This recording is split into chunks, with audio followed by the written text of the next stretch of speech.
That is a cute gift. Thank you. That is a cute gift. Thank you. Did I honestly think that was a cute gift? No, I didn't.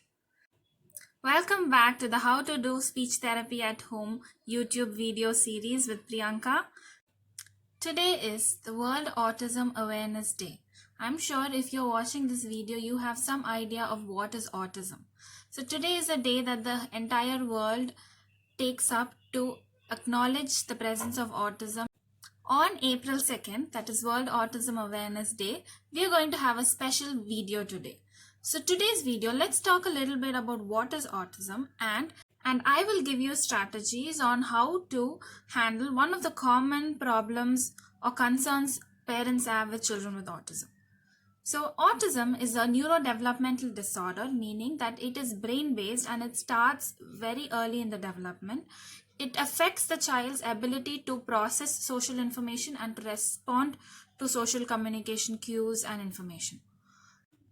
So one of the concerns parents have when they come to me is that their child is not paying enough eye contact or the child is not able to take turns in an activity or in a conversation. So these are social skills that are important for language development and for learning any skill. Today's video, we will see how to train these skills in children. Okay, first let's look at eye contact. Eye contact is very important because it allows you to read the facial expressions and gauge more information about the intent behind the language that the partner is using. So like we seen in the beginning of the video, you are not really sure if I really thought it was a cute gift or not a cute gift.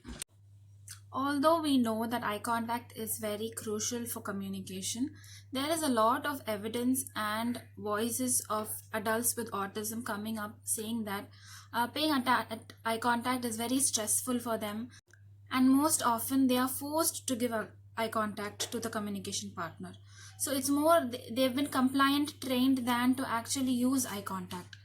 So don't stress your child too much to pay eye contact, but you can always work on it. You can always do it in activities, but keep the long-term goal in mind. So what do you really want your child to be doing? You want her to be doing the skill. You want her to speak, to communicate. You want her to do the fine motor activity. So don't take a goal like I will make my child pay at eye contact. I will make my child look at my face for 10 minutes. So that is not a very realistic or functional goal. But you can still work on eye contact. You can still work on making your child understand your facial cues. And I'll tell you how to do that. Okay, so when you're in an activity and you're teaching your child and your child is not looking at your face to see your facial expressions and your mouth movements for the word, so what you can do is you can first bring the attention of the child towards the objects. For example, you want the child to say strawberry. So you bring the attention of the child toward the strawberry and then you slowly bring the strawberry near your face. And then you repeat the word strawberry. So your child is able to look at the object, also to look at your face and your mouth movements and your eyes. The second way you can do this is, many of the children say that looking at eyes is specifically very stressful. So instead of looking at your eyes, they could either look at your eyebrows or somewhere on your face. So for that, what you can do is you can have stickers like this, or you can even get pictures of eyes, small googly eyes.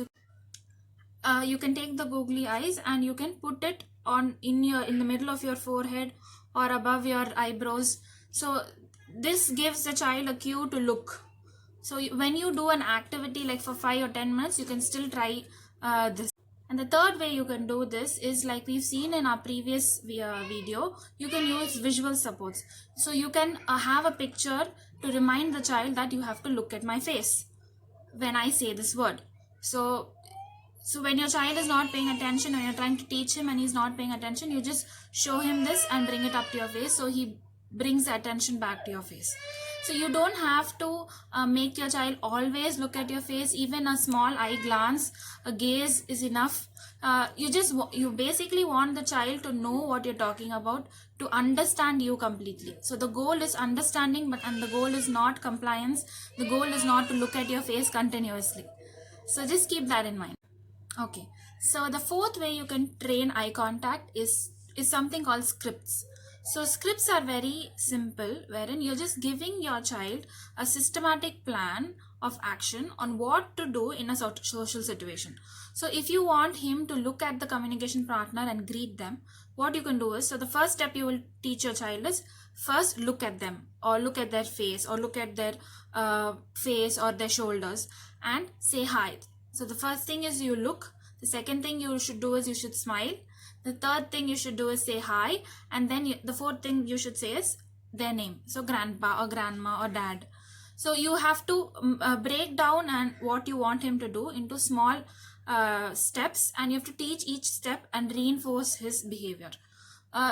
It will take a considerable amount. Just the child looking at a person's face, or looking and just immediately turning and saying hi or acknowledging the presence, is also considered communication, and it can also be taken up as a skill. Okay, so the second thing that parents ask me is, how do I train turn taking? So turn taking is a crucial skill for communication or for any relationship based interaction.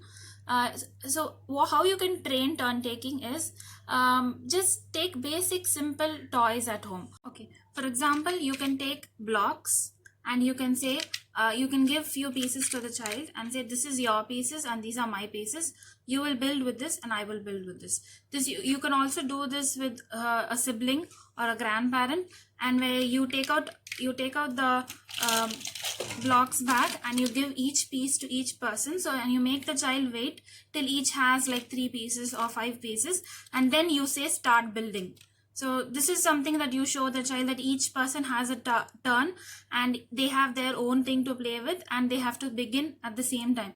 The second way you can do this is, you can take a bag of balls like this, and a basket, and you can give the child a few balls, and you can also give the grandparent or yourself a few balls, and say that first you throw the ball inside the basket and then I will throw. So you are when you do this activity, you may need another person to hold the child back and to not let him immediately reach for the other, and just continue the activity where each person takes a turn in picking up a ball from the ball bag and throwing it into the basket. So this is just a few examples, but you can continue doing this with different puzzles and different motor based activities you have at home also. So to recap, today is the World Autism Awareness Day, and one of the biggest concern among parents is eye contact and turn taking, which are important pre-linguistic skills. So to train them for eye contact, you can bring the object of interest towards your face and then name it. You can place stickers or colorful stickers near your eyes or your face, so your child looks at you during the activity. The third thing you can do is use visual supports, and the fourth thing you can use is script training. And apart from that, for turn taking, just take any complex or activity which has a lot of parts, and distribute the parts among the players, and help the child understand that he has to wait for his turn, and each person has their own turn. So this is how you work on the common concerns you have at home. If you have any further doubts, please contact me, and let's meet in the next video. Bye.